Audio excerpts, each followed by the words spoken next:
नमस्कार मित्रांनो. बरेच जण मला म्हणत होते, सर तुम्ही जे फार्म बनवलं आहे ते फार्मचा आम्हाला व्हिडिओ वगैरे पाठवा म्हणून. तर मी माझा फार्मचा आज पूर्ण टूर करून दाखवील. अजून काम चालू आहे, 80%च काम झालेलं आहे. अजून बरंच काम होणं बाकी आहे. तरी जेवढं झालं आहे तेवढं मी तुम्हाला दाखवण्याचा प्रयत्न करतो. हे बघा, असं एंट्री होईल आमच्या फार्मवर. जसं मी बऱ्याच व्हिडिओमध्ये सांगितलं आहे की आम्ही ऑलरेडी सुका चारा आणून ठेवलेले आहे. हे जे काळं कापड दिसतं आहे ह्याच्या खाली तूर बुसकट आहे, शेजारी हरभरा बुसकट आहे आणि तिथं कडबा आहे. बऱ्यापैकी 4-5 ट्रॅक्टर आम्ही कडबा आणून ठेवलेले आहे. आणि इथं बोरवेल आहे.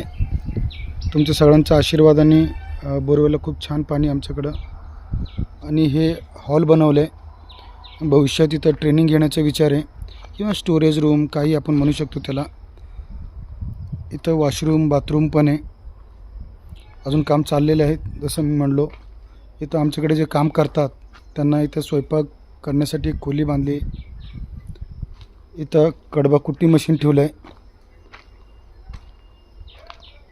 ओके, हे आम्ही लातूरवरूनच आणलेलं आहे. इथं आमच्याकडे जे काम करतात त्यांना रात्रीचं राहण्यासाठी झोपण्यासाठी रूम आहे. ओके, कधी आम्ही आलो राहायला तर आम्हाला राहायला इथं छान व्यवस्था आहे. हे बघा मुरघास. परवाच आम्ही मुरघास बनवला आहे. ऑलमोस्ट 500 किलो हे मुरघास आहे. त्याच्यावर आम्ही तारीख लिहिली आहे, म्हणजे 50 दिवसांनी आम्ही हे काढणार. आपण आता चारा व्यवस्थापन बघूया.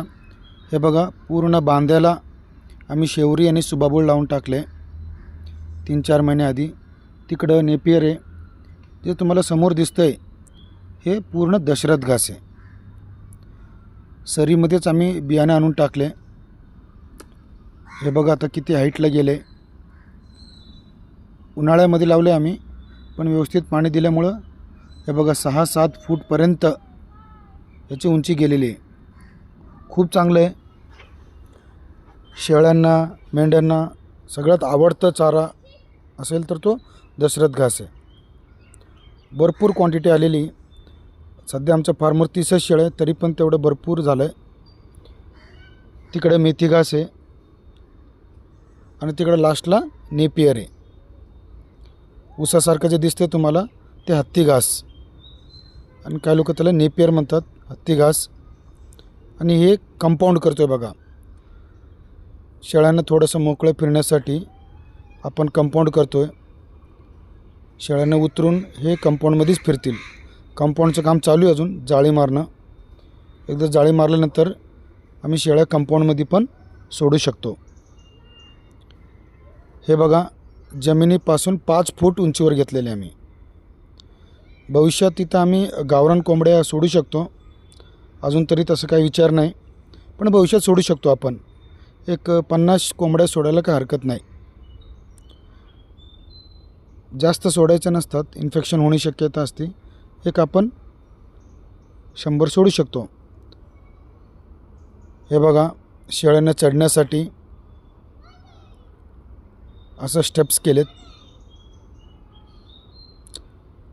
इथं काय शेळ्या जास्त येणार नाही. एकदा आतमध्ये गेल्या की इथं येण्याचा विषय येत नाही. हे आमच्याकडे काम करणारे काका आहेत.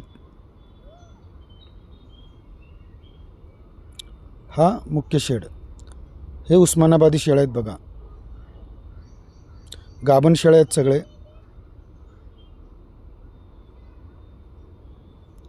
अकरा उस्मानाबादी शेळ्या आहेत.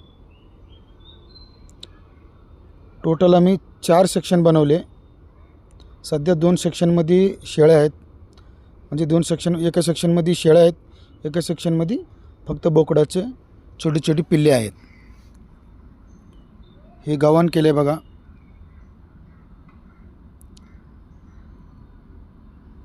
चारा टाकले आम्ही सध्या, सुका चारा.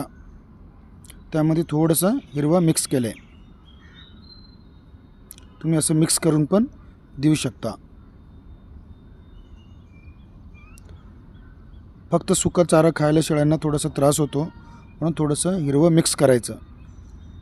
हे बघा, हे छोटे छोटे बोकडं, हे 3-3.5 महिन्याची बोकडं आहेत. सगळे मस्त ॲक्टिव्ह आहेत.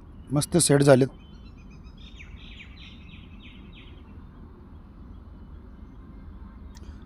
हे गव्हाण केले. 15 इंचाचा कर्व आहे त्यांचा. जमिनीपासून 1.5 फीट उंचीवर घेतलं आहे.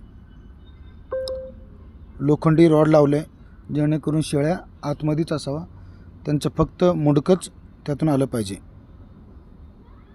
ओके, धन्यवाद.